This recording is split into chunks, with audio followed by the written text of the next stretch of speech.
ambijent u slačionici, vaše očekivanje? Ništa, prije svega da vas pozdravim sve, da vam se zahvalim što ste došli. Što se tiče slačionice, atmosfera je stvarno kao i prvog dana i prvog kola na jednom vrhunskom nivou. Momci su maksimalno fokusirani, predani radu i dajemo sve od sebe i tako ćemo i nastaviti. Neka poruka za navijače? Pa želim da pozovem navijače da dođu u što većem broju, jer ovo je jedna jako važna utakmica za nas ekipu i za čitav klub Sloboda. Sigurno ćemo se približiti ulasku u Premier ligu ako osvojimo sva 3 boda. Hvala. Pitanje? Evo, propustili ste nekoliko bodova u posljednjih nekoliko utakmica.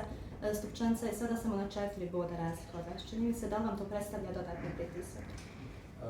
Pa mi se previše ne obaziramo na našeg protivnika. Na početku drugog dijela polusezone bježali smo im 3 boda, sad im bježimo 4 boda.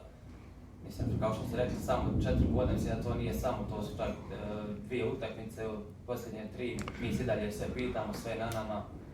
Što sam rekao, maksimalno fokusirani i da ćemo sve od sebe da uđemo u Premier ligu.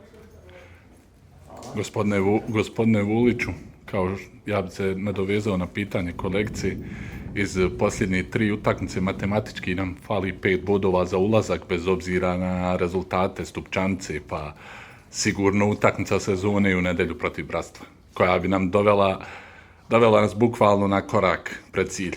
Pa tako je, slažem se. Mislim, bez obzira što će nam osigurati tu neku mirnu luku, mi svaku utakmicu idemo na pobjedu, tako idemo i ovaj vikend, i idući vikend, i zadnje kolo, tako da to je Sloboda i mi moramo ići na pobjedu. Hvala. Još pitanje? Nema.